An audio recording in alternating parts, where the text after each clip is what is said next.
Rooted. We just finished our AM Rooted session here at the, I don't know what we call this yet, the teen space that some of you have been in and some of you haven't been in. So, totally understandable. I'm here alone, which is why I don't have my mask on right now. Tad just left me to make the video, so here it goes.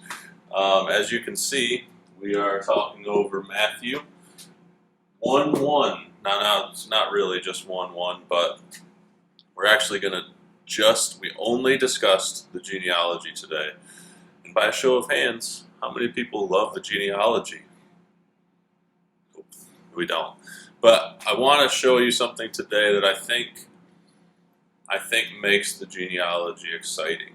I think of all the things, the family tree of Jesus, it's exciting because it's Jesus, but I think there's another reason that it stands out to me that makes it exciting, and I just want to highlight that. So I've got this book. My wonderful wife, Brianna, gave this to me before I left today and said, hey, I got a book that has all that stuff in it. And I'm like, cool, because I just want to read about every single person in the genealogy. So I'm going to show this to you, since I'm not going to read through that whole section. But here's all the names.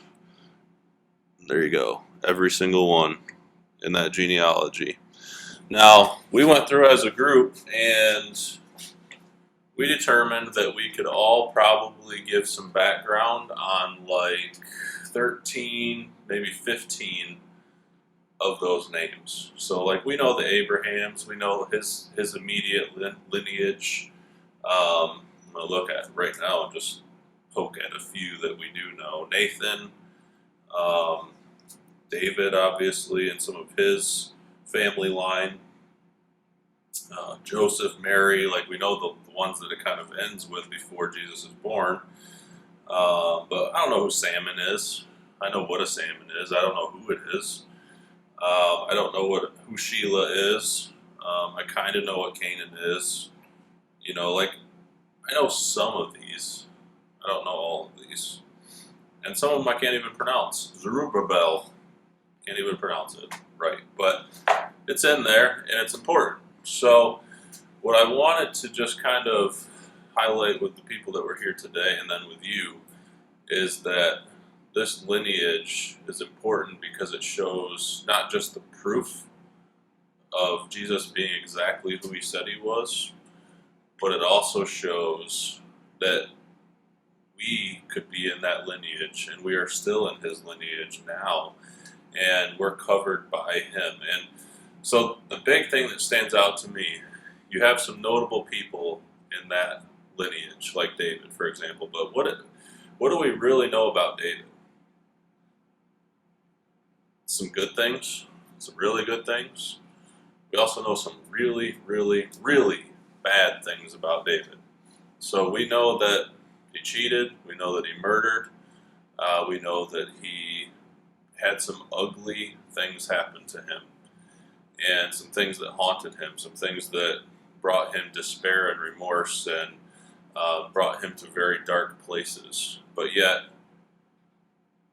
even a notable person like him, and then the unnotable people that we don't even know why they're there other than they must be in the lineage somewhere, we know that Jesus came for them.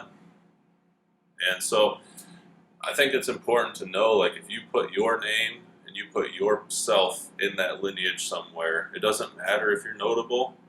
It doesn't matter if you aren't notable. It doesn't matter if you're notable at school. It doesn't matter if you're not notable at school. It doesn't matter where you stand, because Jesus came for everybody.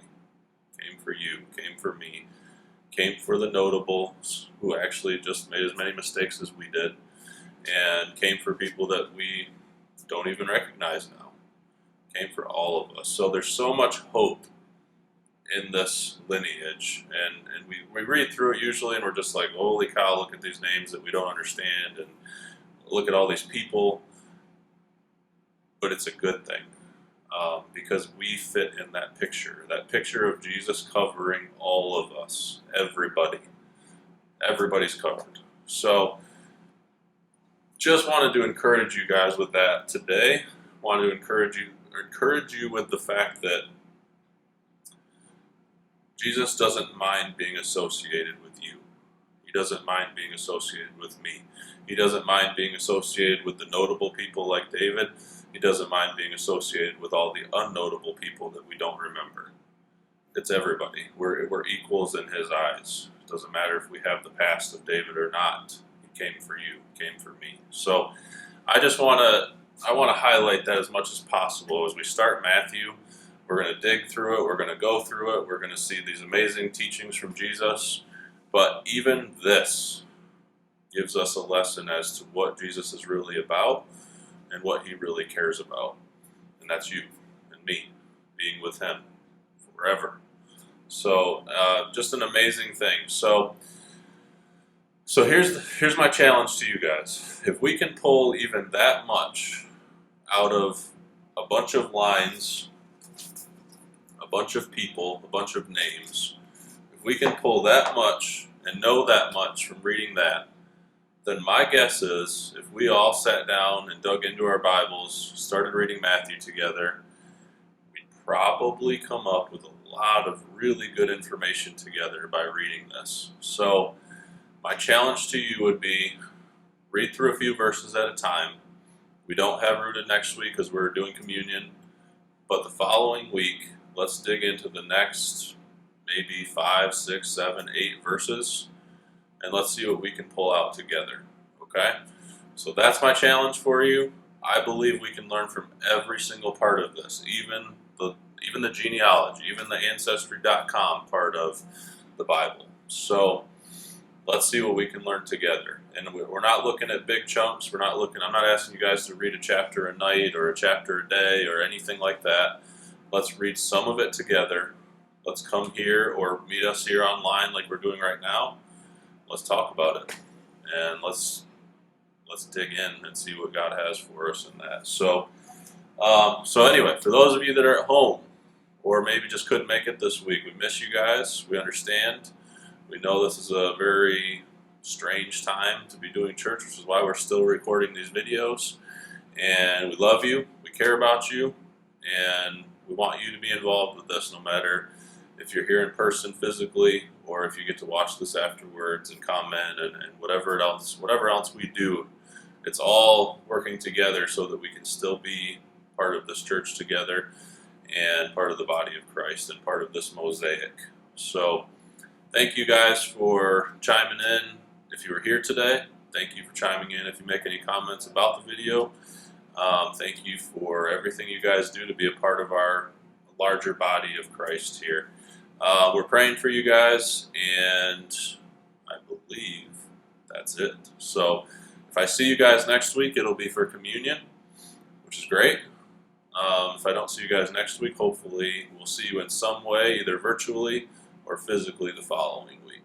All right, I hope you guys are all doing well, and we are praying for you. Let us know if there's anything we need to know about you guys. Let us know if there's anything we can pray for you about. All right, you guys rock.